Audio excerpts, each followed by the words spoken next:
Good morning বন্ধুরা। আমাদের সকালে ব্রেকফাস্ট চিড়ের পোলাও আর আমার এই যে চা আর বিস্কুট সকালবেলায় আমাদের খাওয়া, খেয়ে নিই। আজকে দুপুরে আমাদের কি রান্না হয়েছে দেখিয়ে দিই। আজকে ভাত করিনি, আজকে পরোটা করেছি। আমার মায়ের মতো বানানোর চেষ্টা করেছি, আমার মা এরকম বানায়, খুব সুন্দর। পরোটা আর পালং শাক আর করেছি আমার ছোটো ননদ বাটি চচ্চড়ি করে, খুব সুন্দর, আমার খুব ভালো লেগেছে খেতে, ওই জন্য ছোটো ননদের মধ্যে ডিম দিয়ে বাটি চচ্চড়ি করেছি। এই তো বিকালবেলায় কফি আর বিস্কুট নিয়ে বসেছি। Mary biscuit. মেরি বিস্কুট, এটা আমার, এই যে 1 কাপ।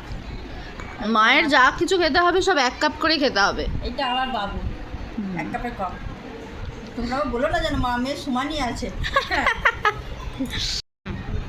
আজকে একটু মোমো ট্রাই করলাম, মেয়ে বলছিল অনেক দিন ধরে যে মোমো বানাও মা, তা এই বানিয়েছি। জানি না কীরকম হয়েছে, মেয়ে খাবে, দেখে বলবে কীরকম হয়েছে। যখন রেসিপি লাগে তাহলে আমাকে কমেন্টে জানাবে, হ্যাঁ, আমি তাহলে তোমাদের দেওয়ার চেষ্টা করব। দেখতে সুন্দর হয়েছে।